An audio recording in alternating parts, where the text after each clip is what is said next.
আমার কর্মা অবশ্যই ডিপেন্ড করছে, কিন্তু আমার কর্মফল খারাপ, ভাই আমাকে এটার মধ্যে চলতে হবে না। ঠিক আছে, আমার এই জন্মে তো সেই দিয়েছে ভগবান, আমাকে তো মানে কীট পতঙ্গ হয়েও জন্ম দিয়ে দিতে পারতো ভগবান। যখন দিয়েছে একটা সুযোগ, সেটাকে আমি কাজে লাগাবো না কেন? যে লোকে নাম চেঞ্জ করে, মানে নামের স্পেলিং প্রচুর জন চেঞ্জ করে। এই নেম স্পেলিং কারেকশন এটাও যেন অনেকটা ক্যালকুলেটেড ওয়েতে করতে হয়। যেমন ঋতিক রোশন নামের আগের এইচ আছে, সুগার অ্যান্ড স্পাইস দুটো আর আছে, ক্যালকুলেট করি তো করা। প্রত্যেকটার সঙ্গে মানে যে কোনো মানে ভাবে করে দিলাম সেটা হবে না। চীন ভারতবর্ষে চারিদিক দিয়ে এত সমৃদ্ধ কেন? তখন কিন্তু ভারত নামটা ভারতই ছিল। ইন্ডিয়া থেকে যখন সেটা ভারত নামটা হবে, দেখবেন ইন্ডিয়া কোথায় যায়, তার শিল্প বাণিজ্য অর্থনীতিতে সে আগের থেকে অনেক উন্নত জায়গায় আছে। আমাদের ইংরেজরা তো এই সমস্ত মানে বাজে কাজই করে দিয়ে গেছে না, ইন্ডিয়া করে দিয়ে গেছে। ভারত নামটা 6-এ আসছে। 6 মানে ভেনাস মানে হচ্ছে দৈত্যগুরু। তাম শাম লাক্সারি গ্ল্যামার রোম্যান্স সবকিছুতে সে এখন আছে, সে এখন তুঙ্গে আছে। সেই নামটা করুক, আমি বলবো তার অনেক ভালো হবে। একদিন মেডিটেশন করুন।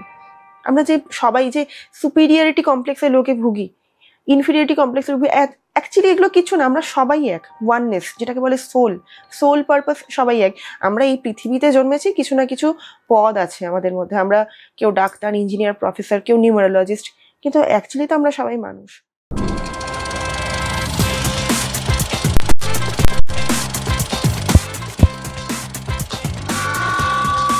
Stories to be unfold.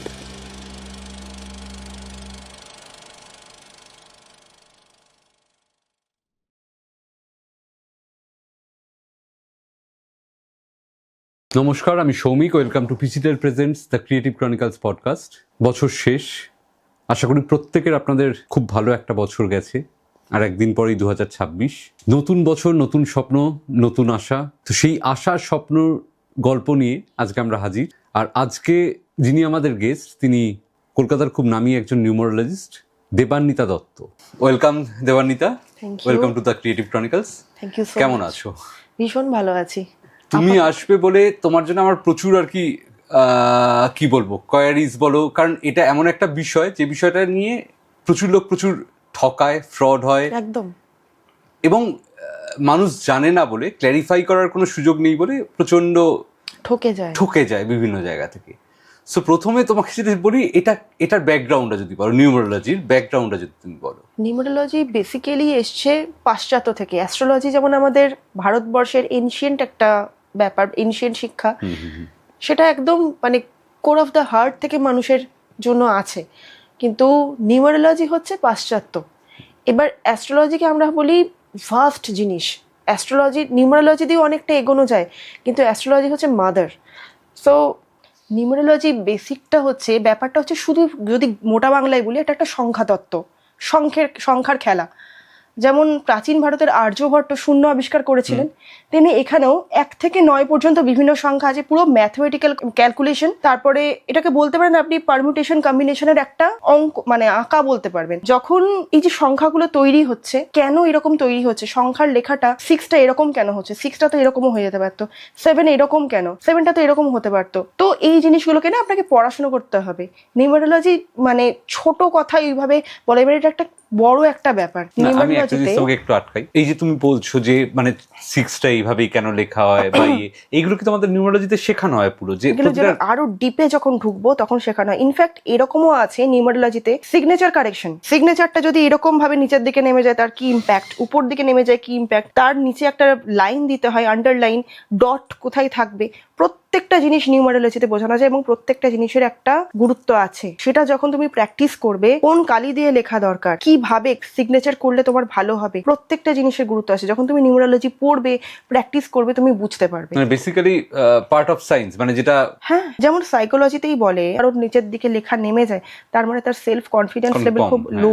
একটা টাইমে আমার লেখান দেবান্বিতা রয় নিচের দিকে নেমে যেত, তখন আমার সত্যি আমার সেলফ লাভের অভাব ছিল, কনফিডেন্স কম ছিল, লোকে যেটা বলতো যে তুই খারাপ বা ভালো ভালো, আমি সেটাই ভাবলাম ওফ আমাকে এরকম খারাপ বলছে বা বাবা আমাকে ভালো বলছে, আমার নিজের প্রতি কোনো কন্ট্রোল ছিল না। যখন আমি এই জিনিসটা হিল করলাম, আমার লেখা কিন্তু স্ট্রেট লাইনে যায় কিংবা একটুখানি উপর দিকে যায়। উপর দিকে গেলেও তার একটু হয়তো ইগোটা বেশি, এই জিনিসটা বেশি অ্যাম্বিশাস, সে একটু ইগো বেশি, এরকম হয়ে থাকে, সে একটু ডমিনেটিং, একটু কন্ট্রোলিং, এই ব্যাপারগুলো থাকে। তো নিউমারোলজিতে বোঝানো যায় সিগনেচার কিভাবে কারেক্ট করবে, এই জিনিসটা খুব ইম্পর্টেন্ট। নিউমারোলজিটা এক্স্যাক্টলি জ্যোতিষের থেকে আলাদা কোথায়? মানে যদি কেউ জ্যোতিষ করে তার নিউমারোলজির দরকার কি? নিউমারোলজির সঙ্গে অ্যাস্ট্রোলজির কি পার্থক্য? নিউমারোলজিতে তোমার অ্যাকচুয়াল ডেট অফ বার্থ চাই, অ্যাস্ট্রোলজিতে যেমন date of birth, actual date of birth, actual time, place সবকিছু দরকার। এখানে এটা দরকার পড়ে না, এটা নামটা, সেই লোকটার নাম, সে মেল অর ফিমেল, আর তার অ্যাকচুয়াল ডেট অফ বার্থ, এটা হলে কাজ হয়ে যায়। আর মানে এটা ধরো সাধারণ মানুষের লাইফে যেটা জিজ্ঞেস করলাম তোমায়, যে কিভাবে ইম্প্যাক্ট ফেলে বা নিউমারোলজি, দেখুন একটা মানুষ যখন ফার্স্ট জন্মাচ্ছে সে তো তখনই তার সেন্স হবে না, সেন্স হওয়ার পর থেকেই সেই মানুষটা যেন একটু নিউমারোলজি শিখে তার নিজের একটা লসু গ্রিড বানানো, তার ভাগ্যাঙ্ক কি, তার মূলাঙ্ক কি, তার সাথে কোন নাম্বার ফ্রেন্ডলি নাম্বার, কোন নাম্বার এনিমি, কোন নাম্বার নিউট্রাল আছে সেটা দেখে নেওয়া, তার যেমন যে নাম্বারসগুলো আছে সেই নাম্বারস অনুযায়ী তার কোন কেরিয়ারে গেলে সে মোস্ট সাকসেসফুল হবে সেই জিনিসটা তাকে ক্যালকুলেট করে বের করা, প্লাস কোন মানুষের সঙ্গে বিয়ে হলে তার ভালো হবে। দেখুন সব মানুষ সব নাম্বার নিয়ে জন্মায় না, কিন্তু আমি আমার পার্টনারকে কিন্তু চুজ করতে পারি, সেটা কিন্তু ভগবান একটা সুযোগ আমাদের দিয়েছে, কিছুটা হলেও দিয়েছে। সো সেই অনুযায়ী যদি কারো পার্টনার চুজ করে না, অনেকটা বেটার হয়।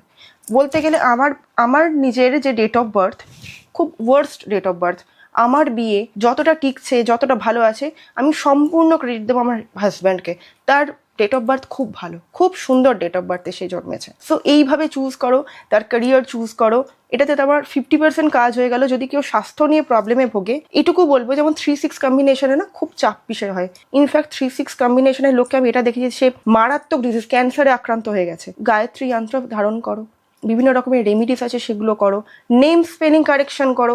Name spelling correction is the master stroke of life, ভীষণ ভালো কাজ দেয়। আর এগুলো যখন ঠিক হবে না, ওয়েলথ তোমার আপনা আপনি আসবে। বেসিক্যালি তুমি যেটা বলছো যে নিউমারোলজি এমন একটা জিনিস যেটা প্রতিটা মানুষই শিখে আস্তে আস্তে নিজের লাইফে এই জিনিসটাকে ইমপ্লিমেন্ট করতে পারে। একদম কিছুটা হলেও পারবে। হ্যাঁ, আমি বলছি না যে বিশাল বড় নিউমারোলজিস্ট হয়ে যাবে, তার জন্য অনেক সাধনা দরকার। হ্যাঁ, অফ কোর্স। কিন্তু নিজের কিছু কিছু জিনিস, যে অবস্ট্যাকলস গুলো পেরোনোর জন্য তো আমরা নিউমারোলজি শিখতেই পারি, অনেক লাভই হয় তাতে, লাইফটা একটু স্মুথ, অনেক স্মুথ হয়। আমার কর্মা অবশ্যই ডিপেন্ড করছে, কিন্তু আমার কর্মফল খারাপ, ভাই আমাকে এটার মধ্যে চলতে হবে না। ঠিক আছে, আমার এই জন্মে তো সেই দিয়েছে ভগবান, আমাকে তো মানে কীট পতঙ্গ হয়েও জন্ম দিয়ে দিতে পারতো ভগবান। যখন দিয়েছে একটা সুযোগ, সেটাকে আমি কাজে লাগাবো না কেন? শিখে আমি একটু কাজে লাগাই না? অ্যাবসলিউটলি। আর এই মুহূর্তে মানে আমার মনে হয় এখন যারা জন্মাচ্ছে আর কি, তারা অনেক বেশি মানে একটা দিক থেকে খুব মানে আমরা যখন কলেজে পড়েছি তখনও নলেজ গেইন করার জন্য একমাত্র বই ভরসা ছিল, লাইব্রেরি ভরসা ছিল। এখন নলেজ গেইন করাটা অনেক ইজি, অনেক ইজি। একটা বলে না যে বিজ্ঞান আশীর্বাদ না অভিশাপ, আমরা পড়েছিলাম ছোটবেলায়, রচনা পড়তাম। বিজ্ঞানকে যদি আপনি আশীর্বাদ হিসেবে কাজে লাগান, শেখার অন্ত নেই, সবকিছু শিখে যেতে পারেন, সবকিছু শিখতে পারেন। মোরালেস অনেক কিছু আপনি নেট থেকেই পেয়ে যাবেন। জ্যোতিষ বা তন্ত্র লোকে জানে যে হ্যাঁ এই হয়, বাট নিউমারোলজিটা ধরো আজকে 15 বছর আগেও এতটা ছিল না।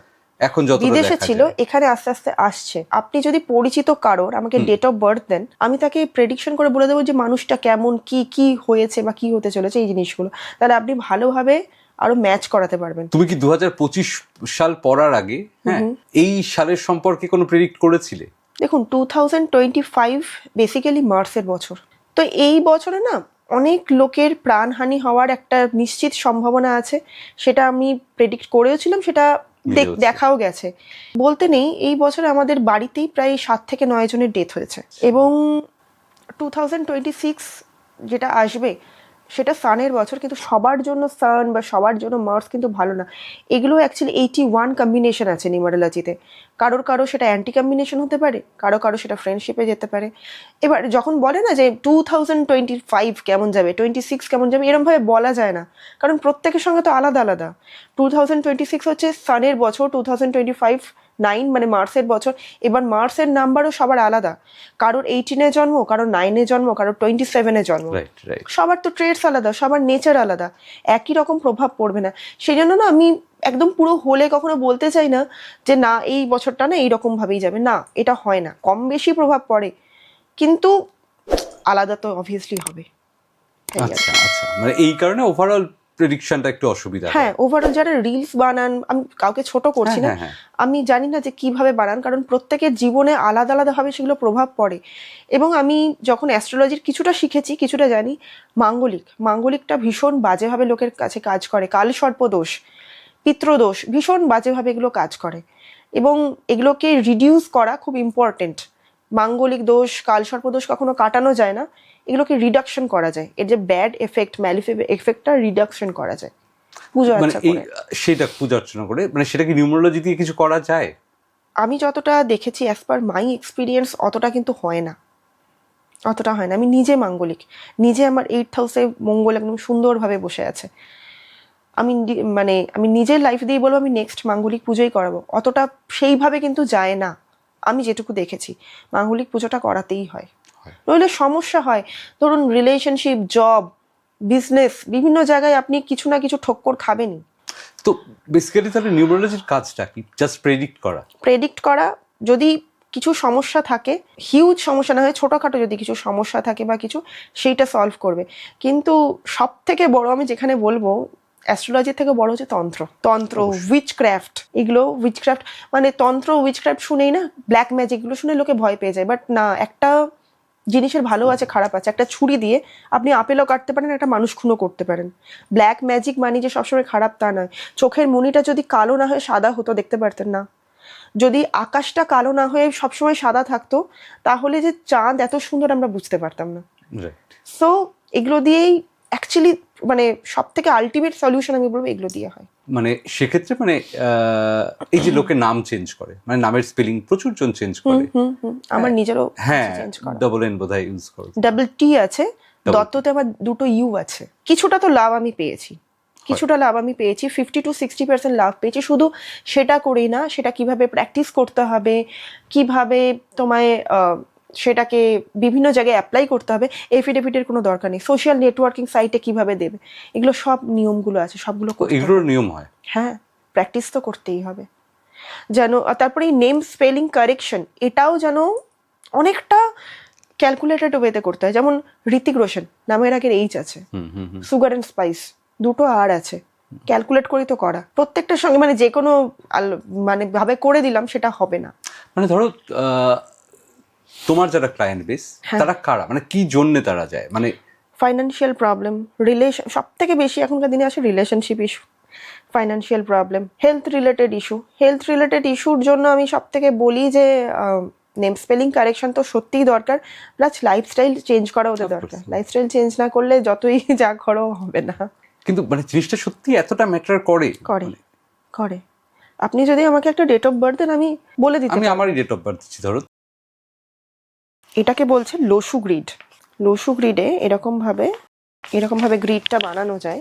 আপনি ভীষণ ইন্টেলিজেন্ট পারসন, খুব ভালো প্ল্যানার, আপনি খুব ভালো কথা বলেন, সেলস অ্যান্ড মার্কেটিংয়ে থাকলে আপনি সেখানে একদম উঁচু জায়গায় গিয়ে যেতে পারবেন। খুব স্পিরিচুয়াল, আপনি খুব মানে হিলিং পার্সোনালিটি আপনার আছে, আপনি লোককে হিল করতে পারেন। টিচিং টাইপ একটা ব্যাপার আপনার মধ্যে আছে। আপনি যদি মেডিকেল লাইনেও যেতেন, খুব ভালো রাইজ করতে পারতেন। খুব প্র্যাকটিক্যাল পারসন, টাকা পয়সা ধরে রাখার ব্যাপারে যথেষ্ট ভালোভাবে রাখতে পারেন, ভালো ফাইন্যান্সিয়াল ম্যানেজ করতে পারেন। যেরকম আপনি ইমোশনাল, সেরকম আপনি প্র্যাকটিক্যালও। যখন কারোর কোনো জায়গায় যে থেমে যাবে, সেখান থেকে আপনার বুদ্ধি শুরু হবে, সেখান থেকে হবেন। কিন্তু আমি এইটুকু দেখছি, রিলেশনশিপ সেক্টর আপনার একটুখানি প্রবলেম হবে, যদি না আপনার মিসেসের সেই যে মিসিং নাম্বারগুলো আছে সেটা তার মধ্যে থাকে। এই জিনিসটা আমি দেখছি। একটু সেন্সিটিভ কম, মাঝে মাঝে দুমদাম কথা বলে দেন, সামনের জনের কাছে লেগে যায়। এইগুলো দেখছি। মানুষকে আপনি খুব ভালো বোঝেন, মানুষও আপনাকে ভালো বোঝে, কিন্তু মাঝে মাঝে একটু ল্যাদ খেয়ে যান, একটু ল্যাদখোর আছেন। আর এখান থেকে আরেকটা জিনিস, লাইফে আপনার স্ট্রাগল ভীষণ বেশি। কিছু জায়গায় আপনি ভীষণ স্টাবার্ন, সেখানে নিজের মতের এগেনস্টে আপনাকে নিয়ে যাওয়া যায় না। আর আরেকটা জিনিস আমি বলবো, লাইফে 45-এর পর থেকে যাদের এই প্রবলেমটা হয়, তারা রাইজ করতে শুরু করে, ধীরে ধীরে তাদের গ্রোথ হয়। অ্যাকচুয়ালি শনি আপনাদের স্ট্রং, শনি মানে হচ্ছে শানে ধীরে ধীরে। শনির একটা পা খোঁড়া, মানে শনিকে এরকমভাবে অভিশাপ দেওয়া হয়েছিল, তিনি যেন এরকমভাবে খোঁড়া হয়েই থাকেন, খোঁড়া পায়ে যেন চলতে হয়, তার একটা পা খোঁড়া, সেই জন্য উনি ধীরে ধীরে চলেন। সেই জন্য মানুষের লাইফে যাদের শনি স্ট্রং, গ্রোথ বা খুব ধীরে ধীরে হয়। এই যে শনির পা খোড়া বা এই ধরনের যে স্টোরিগুলো বলছেন, হ্যাঁ, মানে এগুলো বেশিরভাগ ক্ষেত্রেই গল্প বলে মনে হয় একেবারে, হ্যাঁ, কিন্তু এই গল্পগুলোর মধ্যে দিয়ে মানে ইন্ডিয়ান যে স্পিরিচুয়াল টেক্সটগুলো রয়েছে, আমার খুব মনে হয় যে অনেক ইনার মিনিং রয়েছে, যে মিনিংগুলো হয়তো মানুষকে বোঝানোর জন্যে মেটাফরিক্যালি আর কি জিনিসগুলো ইউজ করা হয়েছে। শনির প্রভাব বা এই যে শনির কথা আপনি বলছেন, মানে অ্যাকচুয়ালি কি, মানে আমাদের যে শনি গ্রহ আছে সেই গ্রহটাকেই কি মিন করা হয়? হ্যাঁ, সেই গ্রহকেই মিন করা হয়। শনিদেবের যে পুজো, শনি মন্দির, সেইগুলোকেই সব কিছু মিন করা হয়। এবং মানে আপনি দেখবেন যে লাইফে যেগুলো আমি প্রেডিক্ট করলাম, কিছু না কিছু আপনার অন্তত 60-70% মিলে গেছে। কিছু তো আছেই, এর মধ্যে তো আছেই, স্পিরিচুয়াল জিনিস তো আছেই। তো একদম যে নেই বা একদম বুজরুকি আমি সেটা বলবো না, কিন্তু হ্যাঁ, এটাও ঠিক যে নিউমারোলজির উপরে 100% সব কিছু ডিপেন্ড করে না, তার আপব্রিঙ্গিংস ডিপেন্ড করে, তার এনভায়রনমেন্ট ডিপেন্ড করে, তার কর্মা ডিপেন্ড করে।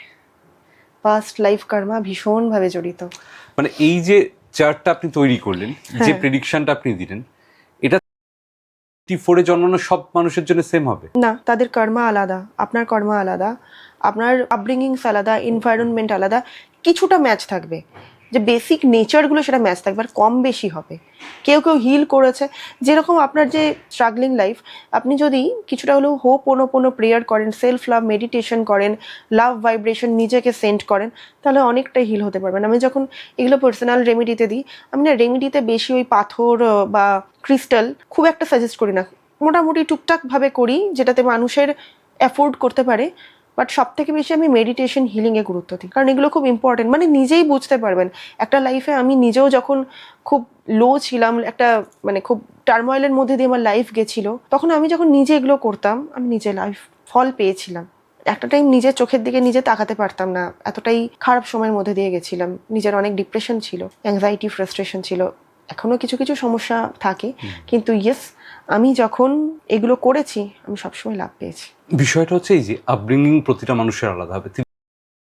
যারা যারা জন্মেছে প্রত্যেকে আলাদা সেক্টর, আলাদা জায়গায় আছে, আলাদা জায়গায় তার জন্ম হয়েছে, আলাদা পরিবারে জন্ম হয়েছে, আলাদা পরিবারে জন্ম হচ্ছে একটা মানুষের। হ্যাঁ, এটা কি, এটা ধরুন এটাও তো বলা হয় যে কর্মার থেকে এসছে, যে তুমি কোথায় জন্মাবে, কিরকম ডেট অফ বার্থ নিয়ে জন্মাবে। সি সেকশন ধরুন একজনকে বলে এই ডেটে জন্ম হবে, তার আগে বা পরে হয়ে গেল, তার কর্মার উপর ডিপেন্ড করছে। আবার ধরুন যেটা আপনি প্রশ্ন করছেন, যে ধরুন আপনার ডেট অফ বার্থ এটা, কারোর date of birth same date of birth, সে হয়তো ডাক্তার হলো, আবার আরেকজনের ডেট অফ বার্থ এরকম, কিন্তু সে ধরুন কোনো আরেকটু লোয়ার মানে কোয়ালিটিতে একটুখানি বস্তি এরিয়ায় জন্মেছে, সে যদি আজকে ডাক্তার না হয়ে কোনো জায়গায়, মানে কোনো হসপিটাল বা কিছুতে একটা ছোটখাটো নার্সিংয়েও যদি পায় চান্স, তার কি একটা ভাগ্য খুললো না? এটাই হচ্ছে মেডিকেল প্রফেশন, বা মেডিকেল ধরুন রিপ্রেজেন্টেটিভ, বা যারা ফিজিওথেরাপি করে, তারাও তো হিল করছে। অনেক ক্ষেত্রেই যে আমরা যে যেটাই হচ্ছে সেটার পেছনে একটা রিজন আছে। হ্যাঁ, মানে আলাদা করে সেটার জন্য পুজো করানো, এফোর্ট দেওয়া বা এই ধরনের কিছু করার কোনো প্রয়োজনই নেই। আচ্ছা, হ্যাঁ, মানে এটা আমার খুব হয় যে ঠিক আছে, মানে আপনি এটা ভীষণ লজিক্যাল প্র্যাকটিক্যাল, তো সেই জন্য আমি আপনার টাইম অফ বার্থ বা এগুলো দেখিনি। যদি মাঙ্গলিক যদি সত্যি আপনি হয়ে থাকেন, 7th বা 8th হাউসের মাঙ্গলিক না খুব চাপের, সত্যি চাপে, জানেন তো, ভীষণ মানে একটা ম্যালিফিক এফেক্ট দেয়। পুজো করিয়ে নেওয়াটা দরকার, আপনি নিজে লাভ পাবেন, বুঝতে পারবেন। মানে এগুলোতে খরচা অনেক থাকে, মোটামুটি আপনার 40-45,000 ইয়ে হোক, এরকম খরচা হয়। কিন্তু ধরে নিন যে এই যে টাকাটা আপনার জলেই গেল, আপনার চুরি হয়ে গেছে, ঠকছেন, কেউ ঠকিয়েছে, ঠকুন না, একবারই তো ঠকবেন যদি ঠিকঠাক জেনুইন পার্সন হয়। আমি নিজেই পুজোগুলো করি না, কিন্তু আমি জানি লোকজন এরকম কিছু মানুষকে যারা এগুলো করে এবং তারা লাভ পেয়েছে, করেই দেখুন না, লাভ। কিন্তু মানে এরকম ঠিকঠাক লোক পাওয়াটা তো বাকি মানুষদের জন্য, ওইটাই হচ্ছে ব্যাপার, ওইটাই ব্যাপার, ঠিকঠাক লোক আপনাকে পেতে হবে, না পেলে কিন্তু সত্যি। এইটা পাওয়ার কি কোনো উপায় আছে? মানে সত্যি বলতে কেউ একজন ধরুন একজন জ্যোতিষীর কাছে যেতে চাইছে বা একজন নিউমারোলজিস্টের কাছে যেতে চাইছে, সে কিভাবে চুজ করবে, কিভাবে পৌঁছবে? কথাবার্তা বলে, তার ইনটিউটিভলি তাকে ফিল করতে হবে যে লোকটা সত্যি ভণ্ড নাকি তার কোনো নলেজ আছে, কথা বলেই আপনাকে ফিল করতে হবে। তার যে চ্যানেলগুলো আছে, তার এখনকার দিনে সবারই মোটামুটি ইউটিউব চ্যানেল আছে, তার ফেসবুকে আছে, ইনস্টাতে আছে, সেগুলো থেকে বুঝবে, মানে সেরকম কি মানে বুঝতে পারা যাবে, মাথায় একটুখানি যদি খাটায় কেউ, সে বুঝতে পারবে যে মানুষটা কীরকম, কী কথা হয়। আমি যেমন অনেক জায়গায় আমি দেখেছি, কিন্তু হ্যাঁ আমি 2জন মানুষকে জানি যারা সত্যিই জেনুইন, সত্যি কাজগুলো করেন। সাধারণ মানুষকে লাইফ লিড করার জন্য মানে কি সাজেস্ট করবেন, কিভাবে আর কি তারা চলতে পারে? আমি বলবো যে দেখুন, প্রত্যেকটা মানুষই না এখনকার দিনে কম বেশি নিজের শৌখিনতার জন্য কাজ মানে কিছু না কিছু খরচ করে। প্লাস অনেকের তো স্মোক করে, ড্রিঙ্ক করে। আমি বলবো কিছু টাকা বাঁচিয়েও অন্তত ভালো কোনো নিউমেরোলজিস্ট বা অ্যাস্ট্রোলজারের কাছে যান, একবার প্রেডিকশন করে নিন যে আপনার কোন পথে চলা দরকার, কি ক্যারিয়ার চুজ করলে আপনি একদম হাইয়েস্ট যে লাভটা এই জন্মে সেটা পাবেন, কিভাবে চললে ভালো। প্রত্যেকদিন মেডিটেশন করুন। আমরা যে সবাই যে সুপিরিয়রিটি কমপ্লেক্সে লোকে ভুগি, ইনফিরিয়রিটি কমপ্লেক্সে ভুগি, অ্যাকচুয়ালি এগুলো কিছু না, আমরা সবাই এক, ওয়াননেস যেটাকে বলে সোল পারপাস, সবাই এক। আমরা এই পৃথিবীতে জন্মেছি, কিছু না কিছু পদ আছে আমাদের মধ্যে, আমরা কেউ ডাক্তার, ইঞ্জিনিয়ার, প্রফেসর, কেউ নিউমেরোলজিস্ট, কিন্তু অ্যাকচুয়ালি তো আমরা সবাই মানুষ। আমি নিজে নন ভেজিটেরিয়ান, স্টিল বলবো ননভেজ ছেড়ে দেওয়াটা খুব ভালো দরকার। কারণ একটা প্রাণীকে যখন ওইভাবে মারা হচ্ছে, কষ্ট দিয়ে যখন হচ্ছে না, তখন সেই রাগ, সেই ঘৃণা প্লাস তার পেইন সবগুলো কিন্তু আমাদের মধ্যেও আসছে। সো যত আপনি সাত্ত্বিকভাবে জীবন যাপন করবেন, যত নিজের কনসায়েন্সকে জিজ্ঞেস করবেন, বিবেককে, তত আপনি ভালো থাকবেন। কিন্তু খারাপ কাজ করতে করতে নিজের কনসায়েন্স না দমে যায়, তখন আর মনে হয় না যে নেক্সট টাইম খারাপ করবো না, করেই ফেলি, আগে তো এটা করেছি। যত স্পিরিচুয়ালিটি যত নিজেদের মধ্যে গ্রো হবে, তত দেখবেন মানুষ নিজেই নিজের পথ খুঁজে পাচ্ছে। সবার টিউনিং এক হয় না, আমাদের ভেতরে না একটা টিউন কাজ করে, বলে যে এই দিকটায় চল, এই দিকটায় চলিস না, আমরা সেটা চাপা দিয়ে দিই। সেটা যখন আমরা বুঝতে পারবো মেডিটেশনের থ্রু, যত মেডিটেশন করবেন আমরা নিজেরাই বুঝতে পারবো। মানুষের প্রতি ভালোবাসা, এমপ্যাথি, স্নেহ, এগুলো যখন ফিল করবেন না, আপনি নিজেই বুঝতে পারবেন কিভাবে চলতে হয়। ফাস্ট ফুড খাচ্ছেন, জাঙ্ক ফুড খাচ্ছেন, স্মোক করছেন, যখন আপনি মেডিটেশনে যেতে যাবেন না, এটা উচিত নয় বা কিছু। ইনফ্যাক্ট যারা ফাস্ট ফুড বানাচ্ছে, অনেকে থাকে বাসি তেলে বানায়, পচা তেলে বানায় খাবার, তারা নিজের রকম করতে পারবে না যে মানুষটাকে আমি ওইভাবে ট্রিট করব। কোনো একটা জন্মে আমাদের সঙ্গেও কিন্তু সেইভাবেই ট্রিট হবে। তো সৎভাবে চলাটাই আমি বলবো যে আজকালকার দিনে উচিত। মানুষ পয়সা অর্জনের জন্য কত না কিরম ভাবে ঠকায়, গরিব মানুষদের সঙ্গে বার্গেনিং করা, এটাতে শনি খারাপ হয়। বার্গেনিং করা ছেড়ে দিন। আপনি তো মলে গিয়ে বার্গেনিং করছেন, হ্যাঁ যদি হিউজ দাম নেই বলতে পারেন যে দাদা বা দিদি একটু কি কমানো যেতে পারে, বাট না, আপনি যদি 10 টাকা বা 20 টাকা বেশি দেন, ও কিন্তু ওইভাবেই বসে থাকবে, আর আপনি কিন্তু বিশাল গরিব লোক হয়ে যাবেন না। আমার তো সাজেশন এটা যে অনেস্টলি চলো, নিজের কনসায়েন্সকে জিজ্ঞেস করে চলো, ব্যাস, আর কিচ্ছু লাগবে না। কিন্তু এই বার্গেনিং এর কথা বললেন, আমার রামকৃষ্ণেরই একটা কথা মনে পড়ছে। হ্যাঁ, বোধহয় কোনো এক শিষ্যকে কড়াই কিনতে পাঠিয়েছিলেন, সে বার্গেনিং না করে কিনে নিয়ে চলে এসেছিল। তাকে বকাঝকা করে আবার তাকে ফেরত পাঠালেন যে না, এটার এই দাম না, তুমি গিয়ে ঠিকঠাক দাম দিয়ে কিনে আনো। আবার যে সংসারে আছো, সংসারে থাকলে তোমাকে বার্গেন করতে হবে, সব জায়গায় তুমি সাধু হয়ে থাকলে চলবে না বিষয়টায়। দেখুন এখানে ঠাকুর শ্রী শ্রী রামকৃষ্ণদেব বলতে চাইছেন তুমি ঠকে যেও না, ঠকাটাকে উনি বলছেন। কিন্তু যদি সত্যি একটা জিনিসের দাম থেকে 15 টাকা বা 20 টাকা, সেটা বার্গেনিং করে কি হবে, আপনি তো বুঝতেই পারছেন আর কতই বা লাভ থাকবে, তাই না? কিন্তু হ্যাঁ, যদি একটা 20-30 টাকা দামে যদি 200 টাকা বা 300 টাকা বলে, সেখানে তো অবভিয়াসলি বলতে হবে ঠকে যেও না এই জিনিসটা। মানুষ এখন যারা ইমোশনাল হয় না, তাকে ঠকাতে মানুষ খুব ভালোই পারে। আমি নিজেও খুব ইমোশনাল, তো আমি নিজে অনেক জায়গায় ঠকেছি, বাট যে ঠকে যায় সে বোকা নয়, যে ঠকায় সে বোকা, এটুকু আমি ফিল করি। এই রেগুলার লাইফে প্রচুর, আমি বাচ্চাদের জন্যই ধরুন বলছি, কারণ যারা একটা সার্টেন এজে পৌঁছে গেছে তাদের আর বলে সত্যি বলতে কোনো লাভ হয় না, বাচ্চাদের জন্যই বলছি। তাদের জন্য ঠিক আছে মেডিটেশন, এগুলো তো প্রয়োজন, ঠিক আছে। নিউমেরোলজিক্যালি কিছু করলে তাদের ক্ষেত্রে বেটার কিছু ফল পাওয়া যায়। 15-16 বছর বয়সের আগে কিছুই করা দরকার নেই। হতে দিন না তাকে দুষ্টু, হতে দিন না তাকে শয়তান, কথা শুনছে না, ভাঙাভাঙি করছে, ছোড়াছুড়ি করছে, ঠিক আছে না, ওদের সঙ্গে একটু বসলে, ওদের মতন করে চললে, ওদের মতন করে বাচ্চা হয়ে গেলে ওরা কিন্তু অনেক চেঞ্জ হয়ে যায়। আমি কখনোই বলবো না যে 18 বছরের আগে কাউকে আপনি প্রেডিকশন করে একদম সবকিছু পড়িয়ে দিন, ওই করে দিন, না, আগে ওর ওই রকম সেরকম বয়স হোক, তারপর হবে।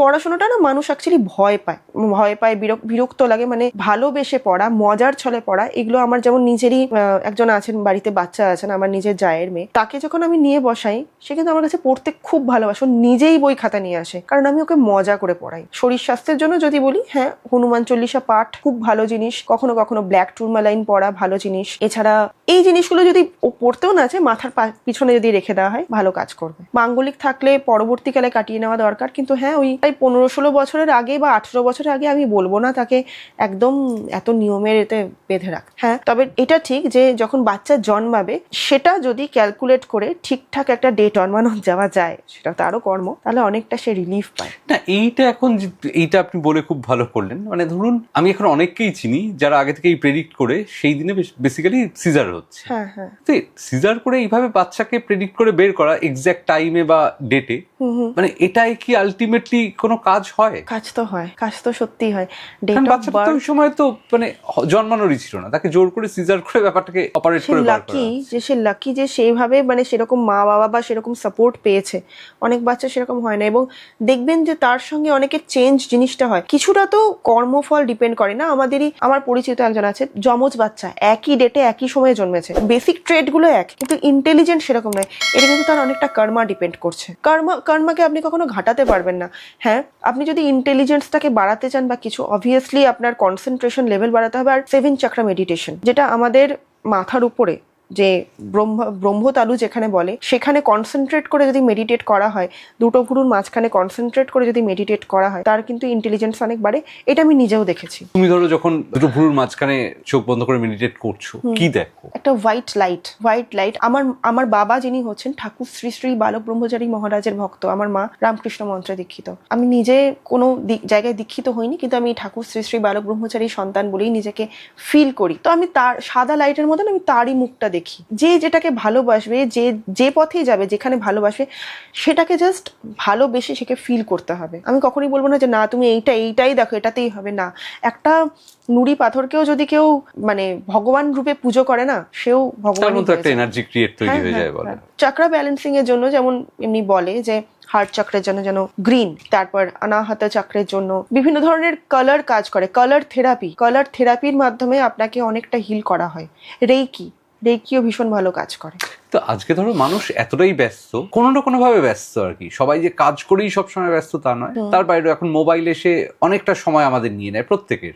সেখান থেকে সময় বের করে সে যে আলাদা করে কিছু করবে, খাওয়ার জন্য তো সময় পাওয়াই যায়, নিঃশ্বাস নেওয়ার জন্য এই জিনিসগুলো না পুরো নিঃশ্বাস প্রশ্বাসের মতন হওয়া উচিত। কারণ এই যে বললাম সেলফ লাভ যখন লোকের বাড়বে, তখন সে এই জিনিসগুলো করবে। এই জিনিসগুলো যখন স্টপ করবে না, সে নিজেই খারাপ থাকতে শুরু করবে। যখন সে মেডিটেট করবে, যখন সে প্রাণায়াম করবে, যোগা করবে, ওয়েট ট্রেনিং করবে, এই জিনিসগুলো যখন করবে, একটা হেলদি লাইফস্টাইল লিখবে, সে বুঝবে যে সে ভালো থাকছে, তাহলে তখন তো তার এটা অভ্যাস হয়ে যাবে, তাই না?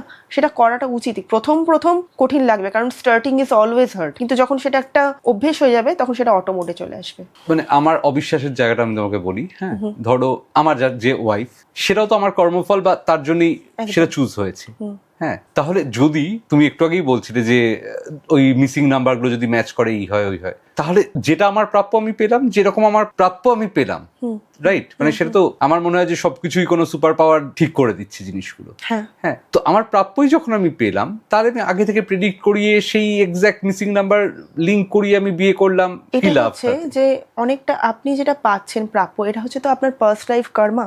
আপনি সেই কর্মাটাকে কিছুটা হলো এই জন্মে হিল করতে পারেন, সেটা কিন্তু আপনার পাস্টের হিসাব কিতাবের মধ্যে আছে। কিন্তু এই জন্ম তো আপনি কিছু না কিছু কর্ম করছেন, অবশ্যই। তো সেটাও তো আপনার হতে পারে। যেমন আমি নিজের বিয়ের ক্ষেত্রেই সত্যি কথা বলতে গেলে আমার অনেক রিলেশনশিপ ভেঙেছে because of the absence of Venus and Mercury, plus আমার অ্যান্টি কম্বিনেশন।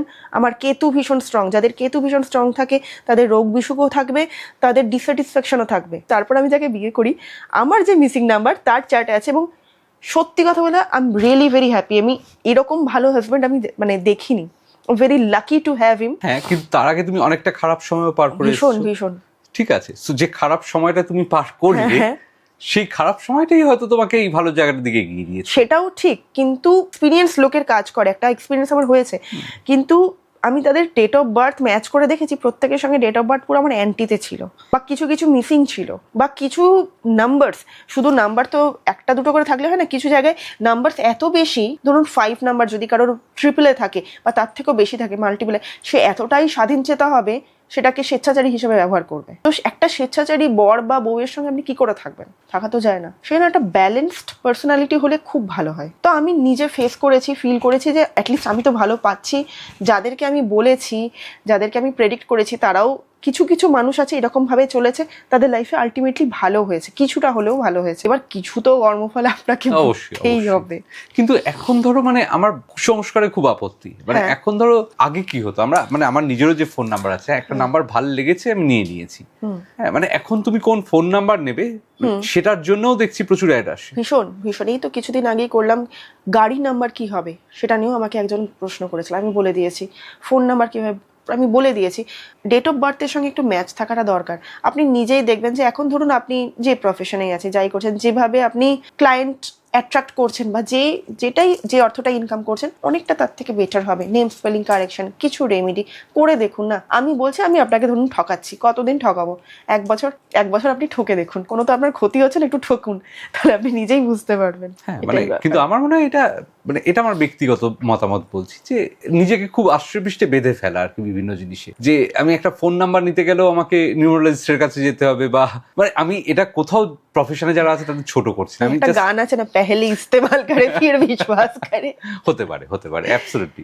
নিজে আগে ইউজ করে দেখুন, তখনই হবে। অবভিয়াসলি 99.99% অ্যাস্ট্রোলজার নিউমারোলজিস্ট ভণ্ড হয়, কিন্তু 0.1% থাকে যারা পড়াশোনা করে। যখন আপনি নিজে ফেস করবেন, ফিল করবেন না, আপনি বুঝতে পারবেন। আমি অনেকেই বলে না যে না এসবে কিছু হয় না, ভণ্ড। না ভাই, তুই নিজে আগে করে তো দেখ। একটা দেশেরও তো বলে একটা আলাদা নাম্বার থাকে, যে ইন্ডিয়ার নাম্বার থাকে, ইন্ডিয়াকে অনেকে যে কারণে প্রেডিক্ট করে। ইন্ডিয়া থেকে যখন সেটা ভারত নামটা হবে, দেখবেন ইন্ডিয়া কোথায় যায়, তার শিল্প, বাণিজ্য, অর্থনীতিতে সে আগের থেকে অনেক উন্নত জায়গায় আছে। আমাদের ইংরেজরা তো এই সমস্ত মানে বাজে কাজই করে দিয়ে গেছে না, ইন্ডিয়া করে দিয়ে গেছে। ভারত নামটা 6-এ আসছে। 6 মানে ভেনাস মানে হচ্ছে দৈত্যগুরু। তাম শাম, লাক্সারি, গ্ল্যামার, রোম্যান্স সব কিছুতে সে এখন আছে, সে এখন তুঙ্গে আছে। সেই নামটা করুক, আমি বলবো তার অনেক ভালো হবে। আমি ইন্ডিয়া ধরেই চলছি, মানে এটা কি এত ম্যাটার করে? কারণ ধরো আমরা দেশবাসীরা আমরা ভারত বলেই বলি, কিন্তু ইন্টারন্যাশনালি যে নামটা পরিচিত সেটা ইন্ডিয়া। মানে তুমি বলছো ইন্টারন্যাশনালি নামটাকে যদি ভারত করে দেওয়া হয়, প্রচুর তফাৎ হয়ে যাবে। অনেক তফাৎ হবে। এগুলো অনেকটা ক্যালকুলেশনের ব্যাপার আছে, ক্যালকুলেশন করে এগুলো বের করা হয়েছে। প্রাচীন ভারতবর্ষে এত মানে চারিদিক দিয়ে এত সমৃদ্ধ কেন? তখন কিন্তু ভারত নামটা ভারতই ছিল। হ্যাঁ। তাহলে তো যদি কারোর বিশ্বাস না হয়, সেটা চেঞ্জ করে দেখুক না। এটাতে তো 1 পয়সা আসছে যাচ্ছে না, কারোর কোনো ক্ষতি হচ্ছে না। আমি শুধু বলবো যে ইউজ করে দেখো, ইউজ করে দেখলেই বুঝতে পারবে। না ইউজ করলে তো বোঝা সম্ভব নয়। আরেকটা হচ্ছে, যারা সত্যি, ধরুন আপনি ভীষণ ইন্টেলিজেন্ট পার্সন, আপনি কিন্তু কথা বলে বুঝতে পারবেন মানুষের সাথে যে এই লোকটা ভুল বলছে, বেকার গল্প দিচ্ছে, নাকি সত্যি কথা বলছে।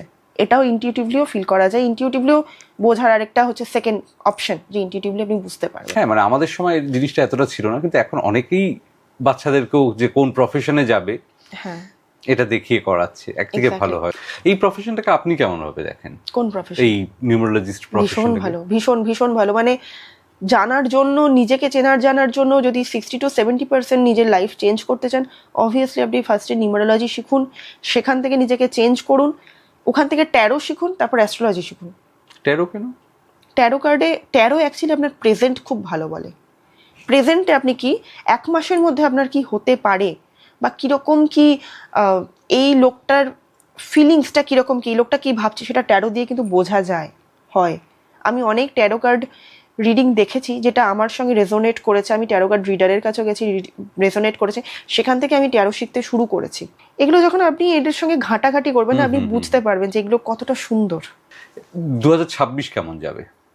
2026 হচ্ছে রবির বছর, ঠিক আছে? সবার জন্য যে বিশাল ভালো যাবে তা নয়। যেমন 8 বর্ন তাদের কিন্তু খুব একটা ভালো যাবে না, কিন্তু যাদের শনি খুব মানে তীব্র, তাদের জন্য কিন্তু একদম ভালো যাবে না। আবার অ্যাস্ট্রোলজিক্যালি কিছু কিছু ব্যাপার বলছে যে এই সেক্টরগুলো হয়তো ভালো যাবে, যেটা আমি চার্টে দেখছি। বাকি যাদের 9 বর্ন, তাদের ভীষণ ভালো যাবে, ভীষণ ভালো। কারণ 1 হচ্ছে রাজা, 9 হচ্ছে সেনা। তো রাজা আসছে, সেনা তার পেছন পেছন যাচ্ছে অবভিয়াসলি। যেমন দেখবেন আপনি আচ্ছা, সান 1, সান 1, সানকে বলে রাজা, মুন 2, মুনকে বলে রানী, 3 হচ্ছে জুপিটার গুরু, 4 হচ্ছে রাহু, রবিনহুড নেচার, নিজের রুলস নিজে ক্রিয়েট করে, একদম মানে কি বলবো, ও হচ্ছে ডাকাবুকো। 5 হচ্ছে বুধ, একদম বালো গ্রহ, ভীষণ সবার সঙ্গে মিলে ঝুলে যায়। 6 হচ্ছে শুক্র, তাম শাম গ্ল্যামার এগুলোর পুরো রাজা। 7 হচ্ছে কেতু, ডিস্যাটিসফ্যাকশন দেয়, স্পিরিচুয়ালিটি দেয়। 8 হচ্ছে শনি, 9 হচ্ছে মার্স, যুদ্ধের গ্রহ। এইভাবে জিনিসগুলোকে দেয়। হ্যাঁ, সুতরাং যখন 1 আসে, 1-9 কম্বিনেশন, দেখবেন মুকেশ আম্বানির যে ডেট অফ বার্থ, তার দেখবেন 19তে ওনার জন্ম, 1-9 কম্বিনেশন, একদম তুঙ্গে আছেন উনি। তারপর 8 এর জন্য একটা উদাহরণ দিই, যে 40 ইয়ার্সের পর থেকে তার লাইফ শুরু হয়। আমাদের যিনি প্রধানমন্ত্রী আছেন তারই আমি কথা বলি, একটা টাইমে তো কত ঝড়ঝাপটার মধ্যে দিয়ে ওনার জীবন গেছে, আজকে দেখুন উনি কোথায় আছেন। এইগুলো প্রত্যেকটা এক একটা উদাহরণ। ইন্দিরা গান্ধীও বোধহয় 19th বর্ন ছিলেন, তার 1-9 কম্বিনেশন ছিল, তিনি দেখুন আজকে ভারতের এক্স প্রধানমন্ত্রী। এইভাবে অনেকটা বোঝা যায় আর কি। হ্যাঁ, তবে কিছু কিছু ব্যতিক্রম থাকে, আমি ফিল করি ওগুলো তার কর্মফল, ওগুলো তাদের যে বিবেক বোধ তার অভাব, রেকলেস লাইফস্টাইল লিড করা। যাদের যেমন 5 আর 6 এটা হচ্ছে বুধ আর শুক্র যাদের থাকে, তারা যে সাকসেসফুল হবে না এটা ভুল কথা। তারা যদি না হয় নিজের দোষে হচ্ছে না, কিন্তু তাদের যদি একটু ঠিকঠাক চলে তারা সাকসেসফুল হবেই। খুব ব্লেসড এরা। 5 যাদের থাকে, 6 যাদের থাকে, ভীষণ ব্লেসড পার্সোনালিটি। তবে হ্যাঁ, অ্যান্টি কম্বিনেশনে হলে তখন কিন্তু চাপ হয়ে যায়।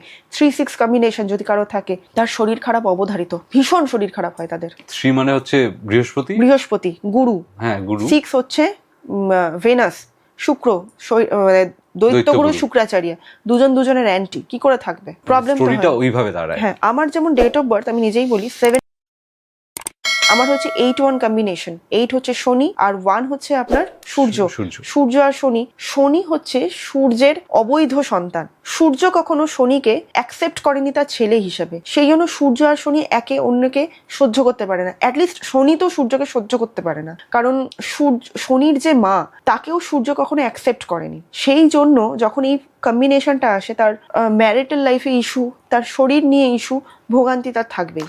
আমার তার মানে আমি হচ্ছি মানে আপনি হচ্ছেন বৃহস্পতির। শনি যখন কিছু প্রবলেমে থাকে সে বৃহস্পতির কাছে আসে। তবে বৃহস্পতির একটা থাকে, একটুখানি তার ইগো বেশি। আমি যেটা জানি সেটাই ঠিক, আমি যেটা বলবো সেটাই ঠিক, আমাকে সবাই একটু সম্মান করো, এই জিনিসটা থাকে। আচ্ছা, এইভাবে কম্বিনেশন গুলো হয়। হ্যাঁ, এই আর অ্যান্টি কম্বিনেশন কি হয়? এরকম যেমন বললে 8-2 কম্বিনেশন। 2 মানে হচ্ছে চাঁদ, 8 হচ্ছে শনি লোহা, চাঁদ হচ্ছে জল, মা। লোহা আর জল কখনো এক হয় না। এবং শনিকে কখনো, মুন একটা নরম স্বভাবের উপগ্রহ, ওনা অত কিছু বোঝে না, অত রুলস রেগুলেশনস। শনি হচ্ছে স্ট্রিক্ট রুলস রেগুলেশনস। শনিটা খুব অনেস্ট হয়, খাটিয়ে হয়, অনেস্ট হয়। নিচু দলের লোকেদের সঙ্গে সম্পর্ক ভালো রাখলে শনি খুব উন্নতি হয়। তো মুন না অত বোঝে না। মুনের যারা থাকবেন, যারা দেখবেন 2-তে জন্মেছে, বা যাদের ডেট অফ বার্থ 11-এর থেকে বলবো 2-তে জন্মেছে, যাদের হচ্ছে 20-তে জন্মেছে, ভীষণ মাইন্ড ফ্লাকচুয়েট করে। কারণ কি, মুন 15 দিন বড় হয়, 15 দিন ছোট হয়। মানুষের উপরও ডিপেন্ড করে না। বলে যে জোয়ার ভাটাগুলো যখন এরকম ভাবে হচ্ছে, তাহলে মানুষের শরীরে যখন তার প্রভাব পড়ছে, মনে কেন প্রভাব পড়বে না? ভীষণ ফিকল মাইন্ডেড হয়, খুব সেন্সিটিভ হয়। মানে ধরুন কম্বিনেশনটা আপনি কি বলছেন? মানে ধরুন 23rd কারোর জন্ম, 2, 3, 5 মানে হচ্ছে বুধেরও থাকবে তার নেচার, তার মধ্যে কিছুটা মুনেরও থাকবে নেচার, জুপিটারও থাকবে নেচার। ঠিক আছে, তিনটেই করবে। তবে হ্যাঁ, বুধটা তার বেশি কাজ করবে, কারণ সেটা তার মূলাঙ্ক অ্যাকচুয়ালি। ওকে, এইভাবে আপনারা জিনিসটাকে ক্যালকুলেট করেন। এক্ষেত্রে কি মানে ডেট অফ বার্থটাই শুধু, মানে ডেটটাই ম্যাটার করে, মানে মান্থ বা? হ্যাঁ, অবশ্যই ডেট অফ বার্থ পুরো যোগ করে যেটা আছে সেটাও মানে ডিপেন্ড করে। মানে ইজি ব্যাপারটা, মানে লোকে আর কি একটু চেষ্টা করলে পেরে যাবে। তবে হ্যাঁ, শেখাটা ইজি, কিন্তু যখন প্রেডিক্ট করবেন তখন কিন্তু বেশ ভালো রকম আপনাকে ঘাঁটতে হবে। কারণ কিভাবে নেম স্পেলিং কারেকশন হবে, কোথায় কোন আলফাবেটটা লাগাবে, তার সংখ্যা মানে নাম্বারটা কি, সেই নাম্বারটাও তো আসে নিউমারোলজিক্যালি প্রেডিক্ট করে। তারপরে তার ডেট অফ বার্থের সঙ্গে সেটা সিমিলার কিনা, কতটা ফার্স্ট যে আলফাবেটটা সেটা কি দিয়ে শুরু করলে ভালো হয়, তার ভাইব্রেশন, এগুলো অনেক কিছু পড়াশোনা আছে, ক্যালকুলেশনস আছে। বোঝার জন্য তো খুব ভালো, but you have to practice. এগুলো এখন কোর্স তৈরি হয়, মানে কোর্স আছে প্রচুর। হ্যাঁ, কোর্স তো আছে, কোর্স আছে বলেই তো সব। কিন্তু মানে তুমি আমাকে একটা জিনিস বলো, মানে ধরো এনশিয়েন্ট ইজিপ্টেই আমি যদি ধরি, বা মিশরে যখন মানে জিনিসটা শুরু হয়েছিল, এগুলো স্পিরিচুয়াল একটা সাধনার পথ ছিল, যেমন আমাদের জ্যোতিষ আছে বা জিনিসগুলো আছে। হ্যাঁ, সেগুলোকে এইভাবে কোর্সের একটা 6 মাস বা 1 বছরের কোর্সে, সেটা পুরো নলেজ দেওয়াটা কি পসিবল? না, বেসিকটা যেহেতু জানা যায় যে এইরকম, এটা একটা বেসিক, 1 বছর 2 বছর 3 বছর আপনি যত প্র্যাকটিস করবেন তত আপনি নিজেও বিভিন্ন জিনিস ইনভেন্ট করতে পারবেন, ডিসকভার করতে পারবেন বিভিন্ন নতুন নতুন জিনিস, যেটা হয়তো আপনার গুরুও জানে না, সেটা আপনি নিয়ে চলে এলেন। তো 1 বছর 2 বছর 3 বছর মানে সারা জীবনেও সেটা শেষ হয় হবে না। না। আমি এটুকু শুনেছি অ্যাস্ট্রোলজি নাকি 3 জন্ম লাগে। আমার যে অ্যাস্ট্রোলজি বা নিউমারোলজি দিকে একটা ভাব মানে একটা ন্যাক আছে, এই যে আমি শিখছি, আমার এটা আগের জন্ম থেকে শুরু হয়েছে, হয়তো এটা পরের জন্মে গিয়ে আমার শেষ হবে। হ্যাঁ, এটা তো প্রচুর স্পিরিচুয়াল স্টোরিতেও শোনা যায়। তুমি বারবারই বলছিলে যে সেলফ লাভ কি আলাদা করে কিছু প্র্যাকটিস করার বিষয়? মানে সেলফ লাভ মানে হ্যাঁ নিজেকে ভালোবাসি। যখন সেলফ লাভ যে মেডিটেশনটা, একটা আয়নাকে নিজের সামনে রাখবেন, নিজের চোখের দিকে তাকিয়ে বলবেন আমি আমার ফেভারিট, আমি নিজেকে নিজে ভীষণ ভালোবাসি, আমার কাছে যা যা আছে, যা কিছু আছে সব কিছু এনাফ আছে, ইউনিভার্স আমাকে আমি যতটা ডিজার্ভ করি তার থেকে অনেক বেশি দিয়েছে, আমার আর কিচ্ছু লাগবে না, আমার কারোর থেকে কোনো সম্মান লাগবে না, ভালোবাসা লাগবে না, বিকজ আই অ্যাম লাভ, আমি হচ্ছে নিজেই একটা ভালোবাসার ডিব্বা, আমি আমার সব থেকে ফেভারিট, বলে না যে মেরা ফেভারিট হু, যেটা করিনা কাপুর বলেছিল জব উই মেটে। আমার মা বাবা, আমার পার্টনার সবাই আমাকে ভীষণ ভালোবাসে, আমাকে আমার মতন করে অ্যাকসেপ্ট করে, আমি নিজেকে আমার নিজের মতন করে অ্যাকসেপ্ট করি, আমি সামনের জনকেও তাদেরকে তাদের মতন করে অ্যাকসেপ্ট করি, আমার কাছে ধন দৌলত সম্পদ ভালোবাসা সব কিছু ছুটে আসছে, সব কিছু আমার দিকে অ্যাট্রাক্টেড হচ্ছে, আমি ভরপুর, আমি সবসময় খুশি আছি, আমি সবসময় ভালো আছি, ভগবান আমাকে যা দিয়েছে এনাফ দিয়েছে, আমার আর কিচ্ছু লাগবে না, আমি অলরেডি ভীষণ সম্পদশালী। This is self love. এই মেডিটেশনটা যখন আপনি করবেন আয়নার সামনে দাঁড়িয়ে, একটা অদ্ভুত ফিল হবে আপনার।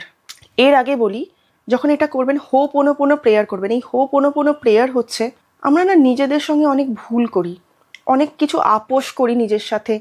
ইনফ্যাক্ট সব থেকে বড় কথা, যখন আমরা একটা টক্সিক রিলেশনশিপে থাকি বা নার্সিসিস্টিক রিলেশনশিপে থাকি, সেটা যে কোনো রকম রিলেশনশিপই হোক, মা বাবাদের সঙ্গেও হোক বা ছেলে মেয়েদের সাথেও হোক, হাজব্যান্ড ওয়াইফ, বয়ফ্রেন্ড গার্লফ্রেন্ড সবাই আছে, বা যে কোনো, আমরা নিজেরা না মানে কম্প্রোমাইজ করতে করতে করতে করতে তলিয়ে যাই। সো সেই জায়গাটাতে দাঁড়িয়ে আয়নার সামনে দাঁড়িয়ে বলবেন, Soumik I am sorry, please আমাকে ক্ষমা করে দাও, thank you and I love you. Soumik, আমি তোমার কাছে দুঃখিত, আমি তোমার সাথে অনেক ভুল করেছি, প্লিজ আমাকে ক্ষমা করে দাও, সরি। তারপর বলবেন থ্যাংক ইউ, আপনি ফিল করবেন যে আপনি নিজেকে ক্ষমা করে দিয়েছেন, নিজেকে বলবেন আই লাভ ইউ, আমি তোমাকে ভীষণ ভালোবাসি। আপনি দেখবেন বিভিন্ন স্টেজের মধ্যে দিয়ে দেখছেন আপনি কাঁদছেন, সেরকম ধরনের আপনি কাঁদুন। বলে না একটা ছেলেদেরকে তো পঙ্গু বানিয়ে দেওয়া হয়, যে ছেলেরা কে বাবা, ছেলেরা কেন কাঁদছে, ছেলেরা তো কাঁদাটা উচিত নয়, ছেলেরা তো রাফ অ্যান্ড টাফ, না, ছেলেরা তো মানুষ। সবসময় একটা ছেলেকেই জব করতে হবে, বিজনেস করতে হবে, একটা মেয়েকেই রান্না করতে হবে, সেটা তো ঠিক কথা না। একটা ছেলেও রান্না বান্না সব করতে পারে। বড় বড় শেফ যারা আছেন তারা কিন্তু ছেলে। যারা কল্পনা চাওলা যে বিয়েতে গেছিলেন মহাকাশে, তিনি কিন্তু মেয়ে। সবাই সবকিছু করতে পারে, রোল সবার যে যেটা পারবে, যার শরীরের ক্ষমতা যেরকম, আমি তো সেরকমই করব। এবার যখন এই জিনিসগুলো করবেন তখন দেখবেন আপনি কাঁদছেন, আপনি হিল হচ্ছেন, নিজেকে জড়িয়ে ধরুন, আপনি অনেক ভালো থাকবেন। আপনার যদি রিলেশনশিপ নিয়ে সমস্যা হয়, ধরুন ফাইন্যান্সিয়াল ইস্যুস যাই থাকে, আপনার আর মনে হবে না মানে অলরেডি আপনি যে টাকার পেছনে ছুটছেন আমার লাগবে লাগবে না, যেটা আছে সেটাই অলরেডি দেখবেন টাকা আপনার পেছনে ছুটছে, অলরেডি আপনি খুশি হয়ে যাচ্ছেন। এটাকে বলছে ho'oponopono prayer, self love meditation. Love vibration sending কি বলবেন, ধরুন আপনি কোনো কিছু আপনার ওয়াইফকে জানাতে চাইছেন, কিন্তু আপনি জানেন যে আপনি যদি থার্ড ডাইমেনশনে তাকে এই কথাগুলো বলেন, উনি একদম রিয়াক্ট করবেন, খ্যাচ করে উঠবেন বা কিছু।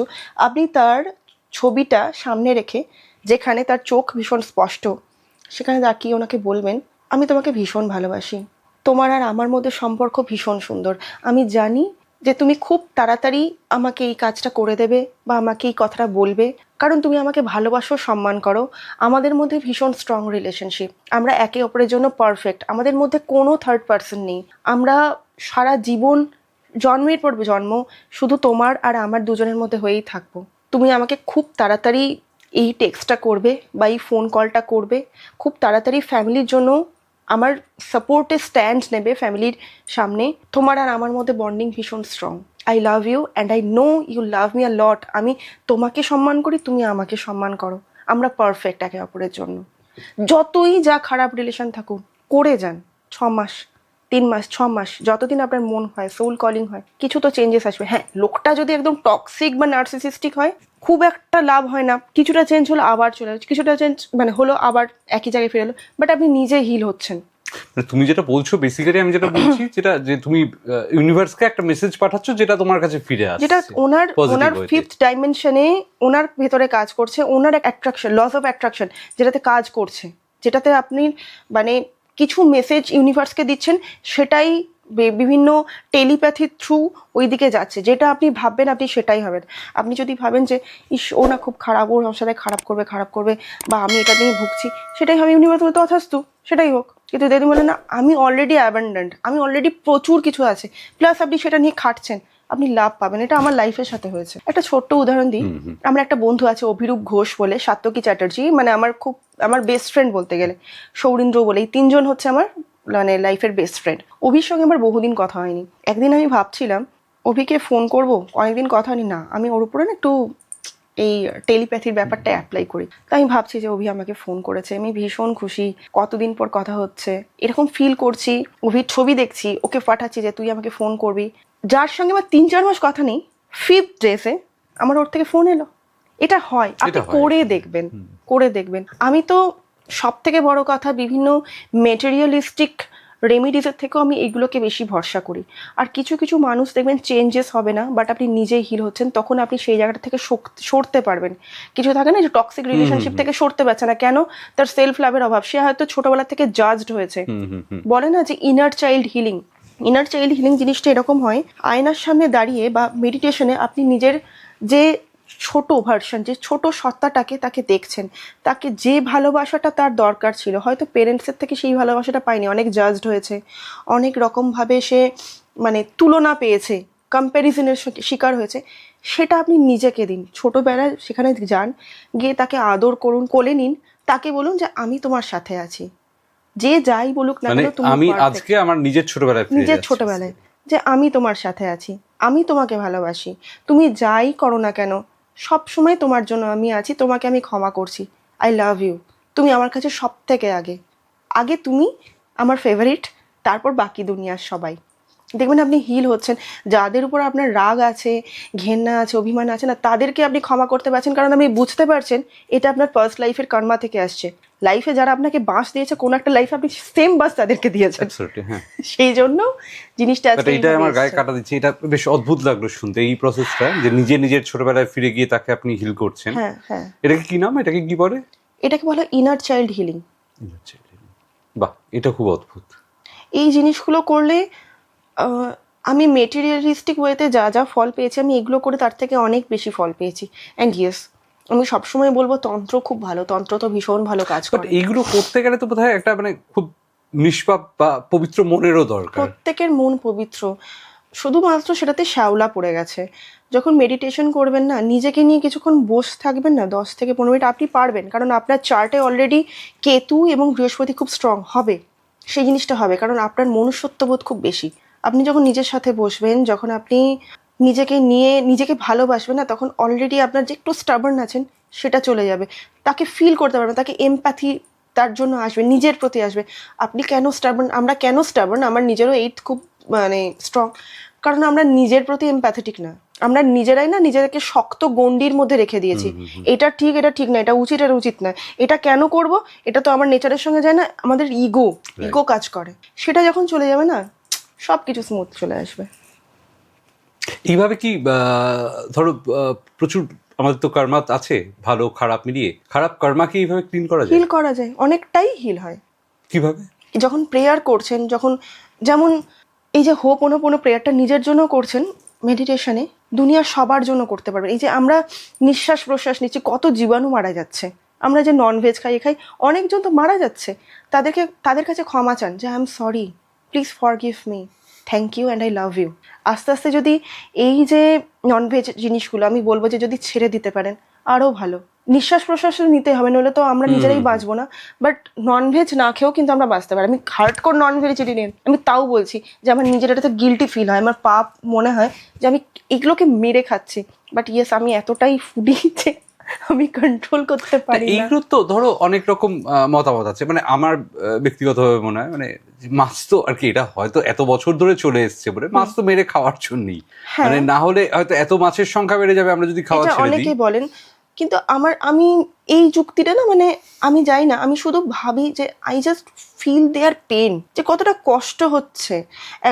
থাকে না মানে জলের মাছ এই দেখ নড়ছে, এইভাবে যদি কাটা হয় তাহলে ভীষণ ভালো টেস্ট হবে। মানে আমার জাস্ট চোখ থেকে জল বেরোচ্ছে, মানে এরকম আমি যখন দেখি যে আজকে যদি মেটাফার বোঝান তো, মেটাফারে তো আমাকেও কেউ একজন দেখছে, আজকে যদি আমাকে এরকমভাবে কেটে দেওয়া হয় আমার কেমন লাগবে। মানে আমার এখন কষ্ট হচ্ছে, আমার জাস্ট চোখ থেকে আমি এখন জল পড়ছে, মানে I just feel their pain. মানে আমার হচ্ছে যে তাহলে আমার সাথে যদি এটা হয় তাহলে আমার কেমন লাগবে। তাহলে তারা তো নিষ্পাপ, তারা তো কিছু বোঝে না, তারা তো স্রষ্টার কাছে বলছে যে আমরা কি দোষ করেছি যে আমাদের এরকমভাবে মারা হচ্ছে, তাই না? অনেকে বলবেন এই কথায়, কিন্তু দেখবেন আপনি, এটা একজনের কথা, আমার আমি যেখানে জিম করতাম বীরভূমে, সেখানে যে টিচার উনি একটা কথা বলতেন, যখন তুমি গাড়ি পার্ক করো তুমি কি বিড়াল কুকুরের উপর পার্ক করো নাকি ঘাসের উপর পার্ক করো? ঘাসের উপরই পার্ক করো, তাই না? সেখানেও উদ্ভিদেরও প্রাণ আছে, উদ্ভিদেরও লাগে, কিন্তু উদ্ভিদের কখনো ব্রেন স্ট্রোক হয় না, উদ্ভিদের হার্ট অ্যাটাক হয় না। এটাই আর কি, যখন এই জিনিসগুলো না, মানে যখন আপনি মেডিটেট করবেন, যখন আপনি হিল হবেন না, যুক্তিতর্কের ঊর্ধ্বে উঠে যাবেন। আপনি চোখ দেখে, মুরগিটার চোখ দেখে আপনি কাটতে পারবেন না, কষ্ট হবে, নিজেই ফিল করবেন। এগুলো আমি বলছি বলে নয়, যখন আপনি নিজে প্র্যাকটিস করবেন আপনি বুঝতে পারবেন। এখন আপনার মনে হচ্ছে যে কি করে সম্ভব, কি হবে, যখন ওই প্রসেসের মধ্যে দিয়ে যাবেন আপনি ভেতরে ফিল করবেন। কিরকম কোনো কিছু কিছু জিনিস থাকে যেটাকে আপনি যুক্তি দিয়ে বোঝাতে পারবেন, যেটা জাস্ট হার্ট থেকে আপনার ফিল হবে, রাইট? যেটাই আমরা ছিলাম আর কি, যেটা আর কি অন্য প্রসঙ্গে আমরা চলে যাচ্ছি সব। না আমি এটা খুব ভালো লাগছে আমার, যে আমি ভেবেছিলাম শুধু নিউমারোলজি নিয়ে কি জিজ্ঞেস করবো এন্ড অল, কিন্তু এটা আর কি লাইফস্টাইল নিয়ে কথা হচ্ছে ওভারঅল। পাস্ট লাইফ কর্মা বা হোয়াট এভার যেগুলো ব্যাড কর্মা আছে সেগুলোকে ক্লিন কিভাবে করে? এই যে প্রেয়ার্সগুলো, এই প্রেয়ার্সগুলো থ্রু, মানে কি বলবে সে, হোপোনোপোনো প্রেয়ার বলুন, ওইটাই। সেলফ লাভ মেডিটেশন বলুন, আরও যে প্রাণায়ামগুলো থাকে, অনুলোম বিলোম প্রাণায়াম, কপালভাতি, নিজের জন্য ভালো হবে যখন আপনি করবেন। তারপর শীতলীকরণ, এই প্রাণায়ামটাতে বলা হয় যখন আপনি করছেন আপনি ভাববেন যে একটা ফাঁকা মাঠের উপর বসে আছেন। এটা আমার হাজব্যান্ড আমাকে শিখিয়েছে, উনি কোথাও থেকে শিখেছেন। তো সুনির্বাণ আমাকে এই কথা এইভাবে শিখিয়েছে, যখন তুমি বসবে দেখবে যে ফাঁকা মাঠের মধ্যে বসে আছো, প্রচুর বাচ্চা খেলছে, প্রচুর কিছু পাখি উঠছে, প্রজাপতি আছে, তুমি তার মধ্যে বসে আছো, চারিদিকে ঠান্ডা বাতাস আসছে, সেই বাতাসটা তুমি নিচ্ছ, সমস্ত পাপ দূর হয়ে যাচ্ছে, সমস্ত কর্ম চলে যাচ্ছে, রিলিজ হয়ে যাচ্ছে, তুমি খুব ভালো আছো, সবাই ভালো আছে। এগুলো এক একটা হিলিং প্রসেস। প্লাস এই জন্মে জ্ঞানও তো আপনার কনসায়েন্সের এগেনস্টে কাজ যেন না হয়, এটা দেখতে হবে। কাউকে ঠকাবেন না, কাউকে মারবেন না। আপনার এটা আমার খুব হয়, আমি নিজে খুব শর্ট টেম্পার্ড, আমি যখন রেগে যাই মারাত্মক রেগে যাই, কিন্তু তারপর আমার খারাপ লাগে। আপনার কথাতে যেন কেউ যেন হার্ট না হয়, কাজে হার্ট না হয়, এই জিনিসটা দরকার। তবে হ্যাঁ, আমি নিজেও বলবো এটাতে আমার নিজেরও খারাপ লাগে যে আমি যখন রেগে যাই আমার কথাতে লোকে হার্ট হয়ে যায়, আমি করতে চাই না, পরে আমার খারাপ লাগে। এটার জন্য আমার আরও হিলিং দরকার। এটা আমার ইনার চাইল্ড একটা উন্স, এটা একটা parental wounds, mother wounds, father wounds যেগুলো হয় সেগুলো। মানে অনেক উন্স আমরা নিজেরা বুঝতেও পারি না, বুঝতেও পারি না, সেগুলো ধীরে ধীরে মানে যখন বুঝবো না, হিল করলে তখন সেটা ঠিক হয়ে যাবে। মাদার উন্স থাকলে সেই বাচ্চাটা হয় একদম মায়ের এগেনস্টে যাবে, মা যেটা বলছে তার এগেনস্টে, কিংবা একদম মাম্মাস গার্ল বা মাম্মাস বয় হয়ে যাবে। বাবার ক্ষেত্রেও তাই, যে ফাদার উন্স থাকলে সেই মেয়ে বা ছেলে, মেয়ে হলে বাবার যে আচরণটা সেটাই তার মধ্যে আসবে, মানে নিজেকেই নিজে প্রোটেক্ট করবে, একটা ছেলে সুলভ ভাব। আর ছেলে হলে বাবার মতনই যে নেচার, রাগ, একটু হাত ওঠানোর টেন্ডেন্সি, এগুলো কিন্তু থাকবে, একটু ডমিনেশন। মানে ধরো মানে একটা সময় পর্যন্ত আমি আর কি পুরো মায়ের ছেলে ছিলাম। আমার বন্ধুরা বলতো যে মানে আমার মা ফোন করেছে যে বেদ বাক্য ফোন করেছে, যে মা যেটা বলছে এরকম বেদ বাক্যের মতন, মানে একটা সময় পর্যন্ত সেরকম ছিলাম জিনিসটা। তো মানে এটা কি মাদার উন্স থেকে আসে?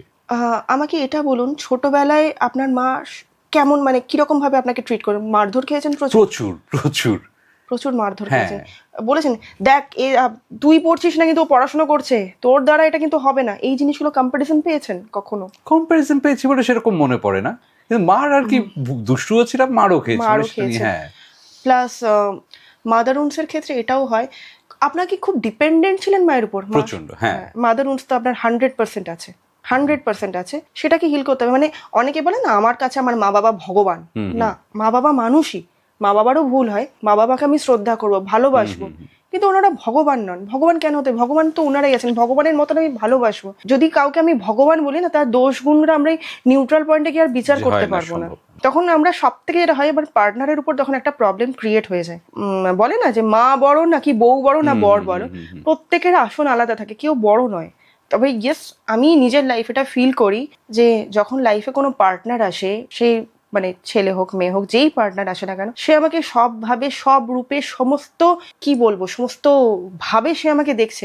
সুতরাং তার প্রতি তো একটা ফিলিংস আলাদা থাকবে, একটা ভালোবাসা থাকবে। আমি হল অফ করে বলতে পারি যে আমি আমার হাজবেন্ডকে সব থেকে বেশি ভালোবাসি, দেন আমার প্যারেন্টস আসছেন, তারপর হয়তো ভগবান আসছেন। সো এটা তো থাকেই। মা বাবাকে তাই বলে কি আমি ভালোবাসি না? অবশ্যই বাসি। কিন্তু হ্যাঁ, যাদের উন্স আছে, আমারও নিজের যেমন উন্স ছিল, আমি কিছুটা হলেও হিল করেছি। সেই উন্সগুলো যত হিল করবেন, আপনি নিউট্রাল পয়েন্টে থেকে বিচার করবেন। তাই বলে আপনার হাজবেন্ড বা কিছু যদি মানে সত্যিই কোনো ভুল বলেন বা খারাপ বলেন, আমি কি প্রোটেস্ট করবো না? অবশ্যই করবো। সেখানে আমি অবশ্যই, যুক্তি হ্যাঁ। দেবো যে না, এটা ঠিক না, এটা ভুল। কিন্তু ইয়েস, ভালোবাসাটা তো তার প্রতিই থাকবে বেশি। অবশ্যই অবশ্যই, ভালোবাসা আছে বলেই তো তাকে আটকাবো জিনিসটা থেকে। হ্যাঁ হ্যাঁ, এক্স্যাক্টলি। না, যেটা এগুলো যে অনেক- অধিকার বোধ কিছুটা থাকে, আমি হয়তো আমার পেরেন্টসকে বলবো না যে না তুমি এটা করছো না, ঠিক করছো না, ভুল করছো না। আমি হয়তো তার উপর বলবো না তুই এটা ঠিক করছিস না, ভুল করছিস না, শীতকালে চল চাদরটা গায়ে দে, কেন এটা খাচ্ছিস না, কেন হয়ে যাচ্ছিস না। আমি হয়তো পেরেন্টসকে অতটা বলবো না, কিন্তু আমার হাজবেন্ডকে বলবো। স্বাভাবিক। বিকজ আমার নিজের কাছে আমার হাজবেন্ড, আমার হাজবেন্ডের থেকেও বন্ধু বেশি, আমার নিজের সন্তান তুলতে বলে না যে যাকে আপনি হ্যাঁ, ভালোবাসবেন সে নিজের বাচ্চা হয়ে যায়। একদম একদম, হ্যাঁ। না, এগুলো অনেক কিছু জানো। এবার আসি 2-3টে জিনিসে, শিওর। যে সামনের বছর নিয়ে। হ্যাঁ, 2026 আসছে, ভারতের জন্য কেমন যাবে বছরটা, মানে ইন্ডিয়া? নিউমেরোলজিক্যালি যদি ইন্ডিয়াকে আমরা দেখি, নেম স্পেলিংয়ে 3 আসে, ঠিক আছে? 3 মানে হচ্ছে জুপিটার। সামনের যে বছরটা আসছে তার ভালো যাওয়ার কথা। 1 সান, যখন সে অনেক গ্রো করবে, লাইফে গ্রোথ আছে, তবে ইয়েস, ভালো পথে চলতে হবে। কারণ ইন্ডিয়া না, মানে যখন জুপিটার থাকে, সে কিন্তু খুব একটা খারাপ কাজ পছন্দ করে না, কারণ তাকে দেবগুরু বলা হয়। সে যত ন্যায়ের পথে চলবে, তার গ্রোথ তত বেশি হবে। আমি 2027কে একটু বলবো টালমাটাল পরিস্থিতি চলবে, কারণ মুন ইয়ার আসছে। কিন্তু 2026 যদি আমি ভারতের জন্য বলি, ওভারঅল ভালো যাওয়ার কথা, এই বছরের থেকেও ভালো যাওয়ার কথা। স্টেবল থাকবে, স্টেবল থাকবে, একটা লিডিং রোলে যেতে পারে ইন্ডিয়া। তবে তাকে ইয়েস ভালো কর্ম করতে হবে, ভালো কর্ম না হলে কিন্তু মুশকিল আছে। এবার এইগুলো তো ভালো কর্ম ইন্ডিয়া করবে, ইন্ডিয়ার গভর্নমেন্ট করবে বেসিক্যালি। এখানে এবার অনেক ইন্ডিয়ার গভর্নমেন্টের যার আসেন, মানে যিনি আছেন, নরেন্দ্র তার মোদী কিন্তু ধরুন 8, তাকেও কিন্তু এই বছরটা তার জন্য একটু ক্রিটিক্যাল হতে পারে, কারণ 8-1 কম্বিনেশন। কিন্তু 8 শনি 8-1 কম্বিনেশন, কারণ নরেন্দ্র মোদী 17th মানে হচ্ছে 8, এই বছরটা আসছে 1-এ। ওকে ওকে, সেই জন্য আচ্ছা, একটু ক্রিটিক্যাল হতে পারে। তার পরের বছরটাও ক্রিটিক্যাল হতে পারে। এই বছরটা পরপর 4টে বছর কিন্তু ওনার ক্রিটিক্যাল যাচ্ছে, 8, 9, 1, 2। তো উনি যদি যত ভালো কাজ করবেন, যতটা ন্যায়ের পথে থাকবেন, ওনাকে কিন্তু উপরওয়ালাও ভালোভাবে দেবে। ইনফ্যাক্ট ইন্ডিয়ারও উন্নতি হবে। আমি না এরকমভাবে ঠিক জানি না, এরকমভাবে প্রেডিকশন করাটাকে অতটা পছন্দ করি না। অবশ্যই। কারণ একটা দেশ তো একটা মানুষকে নিয়ে একটা চলে না, মানুষকে নিয়ে না, আমি এটাই প্রচুর বললাম, মানুষকে নিয়ে হ্যাঁ। চলে। সো কি করে হবে? হ্যাঁ, আমি ওভারঅল বলতে পারি যদি ভালোভাবে চলো, ভালোভাবে কাজ দেবে। বাট ইয়েস, যদি সাঙ্গপাঙ্গরা আরো বিভিন্ন লোকজন যদি সেই কাজ না করে, বাস তো খেতেই হবে। সেটাই, একজনের উপর তো ডিপেন্ড Depend করে না করে একটা না। দেশ, এইভাবে বলা মুশকিল। এক্স্যাক্টলি। আর একজনকে নিয়ে জানার আমার খুব ইচ্ছে, সেটা হচ্ছে রাহুল গান্ধী। মানে আমি ব্যক্তিগতভাবে মানুষটাকে পছন্দ করি, মানে আমার মনে হয় যে হয়তো প্রাইম মিনিস্টার হলে খুব ভালো হতো। আচ্ছা, ওনার জন্ম হচ্ছে 19th June 1970। 19th June 1970। 1-6 combination, 1 আসছে, 10, 8, 9, 10, 3। এনার জন্য তো এই বছর খুব ভালো, আগের বছরও ভালো ছিল। আগের 25 বছরও 25, আগের বছরও খুব খারাপ আমি বলবো না, আগের বছর বরং বেশি ভালো ছিল। এই বছরটাও ভালো। উনি ভীষণ প্যাম্পার্ড, ওনার ফ্যামিলির মধ্যে উনি খুব প্যাম্পার্ড এবং খুব ফ্যামিলি ওরিয়েন্টেড পার্সন। মাকে, বোনকে ভীষণ ভালোবাসেন। কিন্তু উনি কি কোনোদিন প্রাইম মিনিস্টার হবেন? চান্সেস আছে, চান্সেস তো আছে, কিন্তু ওনার স্টেবিলিটির অভাব, ওনার মার্কারি উইক, স্টেবিলিটির অভাব। দারুণ যে প্ল্যান করে চলেন সবসময় সেটা না। খেলাধুলোতে উনি ভীষণ ভালো, একটা ক্রিয়েটিভ জায়গা আছে। উনি খুব ইমোশনাল, ওনার ফ্যামিলির প্রতি উনি খুব ইমোশনাল, সেটা কিন্তু সবাই বোঝে না। কিন্তু যাকে মানে ওনাকে যারা সামনে থেকে চেনেন জানেন, তারা কিন্তু বুঝবে। সো চান্সেস তো আছে, কিন্তু কতটা ধরে রাখবেন উনি যদি রেমিডিস করেন, অত বড় মানুষ নিশ্চয়ই করছেন, নিশ্চয়ই, হ্যাঁ নিশ্চয়ই করেন, নিশ্চয়ই আমার থেকেও কোটি গুণ যারা ভালো জানেন কারণ নিউমারোলজি। এটা তো শুধু নিউমারোলজি না, আমি এটা অনেক ক্ষেত্রেই শুনি যে যারা এরকম পোস্টে গেছেন তারা বিভিন্ন ভালো তান্ত্রিকের সাথে অবভিয়াসলি অনেক সময় কানেক্টেড থাকে। অবভিয়াসলি আছে, এবার গ্র্যাব করার একটা ব্যাপার থাকে, প্লাস ওনার কর্ম। 2026-এ তো ন্যাশনাল ভোট নেই, 29-এ। 29 যদি হয় আমি বলে দিচ্ছি, 29 একটু চাপ আছে ওনার পার্সোনাল ইয়ার আসছে মুন ইয়ার যখন আসে তখন একটুখানি ইমব্যালেন্স, ডিস্যাটিসফ্যাকশন, ওভার থিঙ্কিং, তারপরে একটুখানি মুড সুইং ভীষণ কাজ করে। দেখবেন 2020 পর থেকে যে বাচ্চারা জন্মেছে ভীষণ মুডি, তারা কাঁদলে দেখবেন চোখ থেকে জল পড়বে না, কিন্তু যে জিনিসটা জেদ হচ্ছে সেটা পেলেই ও চুপ করবে, এই মুডগুলো থাকে। সো 2029 মিস্টার গান্ধীর জন্য একটু চাপের হবে, বাট ইয়েস ওভারঅল কিন্তু ওনার ডেট অফ বার্থ ভালো, চান্সেস তো আছে। আর যার কথা না জিজ্ঞেস করলেই নয়, মমতা ব্যানার্জি। আচ্ছা, হ্যাঁ, 5/1/1955। স্বাধীন চেতা মানুষ উনি। একটু স্বেচ্ছাচারী হয়ে যান, কারণ বুধ ভীষণ স্ট্রাগল তো চলার ছিল একটা টাইম লাইফে, তারপর ধীরে ধীরে উঠেছেন। ভীষণ প্র্যাকটিক্যাল পারসন। ওনার এই বছরটা ওনার জন্য খুব ভালো গেছে, নেক্সট বছর একটুখানি অ্যাংজাইটি, ডিপ্রেশনের টেন্ডেন্সি থাকতে পারে। নিজের দমে অনেক উঁচুতে উঠবেন, কারণ দেখবেন ওনার ভেনাস আর মার্কারি খুব স্ট্রং। একটুখানি উনি স্বাধীন চেতা, একটু নিজের মতন করে কাজ করতে পছন্দ করেন বেশি, কারণ খুব স্ট্রং মার্কারির জন্য, খুব প্র্যাকটিক্যাল। ইমোশনাল কিন্তু উনি নন, উনি এতটাই মানে কনফিডেন্ট, ডিপ্রেশনে পড়লেও সেখান থেকে উনি বেরিয়ে আসবেন। কিন্তু ওনার না একটা জিনিস, উনি খুব মিসজাজড হন। এখন আমি জানলাম ডেট অফ বার্থটা, আমি দেখছি ওনাকে মানুষ অনেক ভুল বোঝেন, উনিও মাঝে মাঝে মানুষকে ভুল বুঝে ফেলেন। একটুখানি অ্যাকশনের ক্ষেত্রে যদি উনি রেমিডিস করে না থাকেন, অ্যাকশন টেকনিকের ক্ষেত্রে একটুখানি ল্যাক করেন, এটা করবো না, একটু পঞ্চবার্ষিকী পরিকল্পনা টাইপের ব্যাপারটা ওনার মধ্যে আমি লক্ষ্য করছি। আমরা একদম শেষ পর্যায়ে এসে গেছি, আর বছরেরও শেষে এসে গেছি, আর দুদিন পরেই নতুন বছর শুরু হবে। আমাদের দর্শকদের জন্য তুমি যদি কিছু বলো। 2026-এ ফার্স্ট আমি যারা দর্শকবৃন্দ আছেন তাদেরকে আমি অনেক বেশি শুভেচ্ছা জানাই, তাদের জীবন যেন অনেক বেশি স্মুথ হয়। 2025 যা ওনাদের থেকে ছিনিয়ে নিয়ে গেছে, 2026 যেন তার থেকে অনেক অনেক বেশিভাবে ভরিয়ে দেয়। আর যদি বলি যে 2026-এ কীভাবে চলবেন, একটা কথাই বলবো, সৎ পথে চলুন, ভালোভাবে চলুন, অনেক বেশি বেশি করে নিউমারোলজি শিখুন, কিভাবে হিল হতে হয়, মানুষকে হিল করতে হয়, অনেস্টলি কিভাবে চলতে হয়, সেই জিনিসগুলো ভালোভাবে গ্র্যাব করুন। যদি কখনো মনে হয় কারোর যদি কোনো হেল্প হয়, অবশ্যই এই যে দাদা আছেন, দাদার থ্রু দিয়ে আমার সঙ্গে যোগাযোগ করতে পারেন। নিশ্চয়ই, আমরাও তোমার ফোন নাম্বার, হোয়াটসঅ্যাপ নাম্বারটা দিয়ে দেবো ডিসক্রিপশন বক্সে, যাতে অনেক মানুষ উপকৃত হয়। হ্যাঁ, আমি বলে দেবো যে কিভাবে হিলড হবে, বিভিন্ন মেডিটেশন, প্রেয়ার আমি পার্সোনালি আর করাই। এছাড়া তোমার তো ইয়োগা সেন্টারও আছে বোধহয়। হ্যাঁ, যোগা আমি করাই, আমি অনলাইন অফলাইন দুটোই ক্লাস হয়, তো কোনো সমস্যার কিছু নেই। প্লাস ইয়েস, নিউমারোলজির আমি তো প্রেডিকশন করি, গাইডেন্স আমি দিয়েই দিই। অবশ্যই অবশ্যই। আর অনেক ধন্যবাদ, এলে তুমি এতটা সময় দিলে, খুব ভালো লাগলো, ভীষণ ভালো লেগেছে আমারও। অনেক ভুল ধারণা কেটে গেল। Thank you. Most welcome.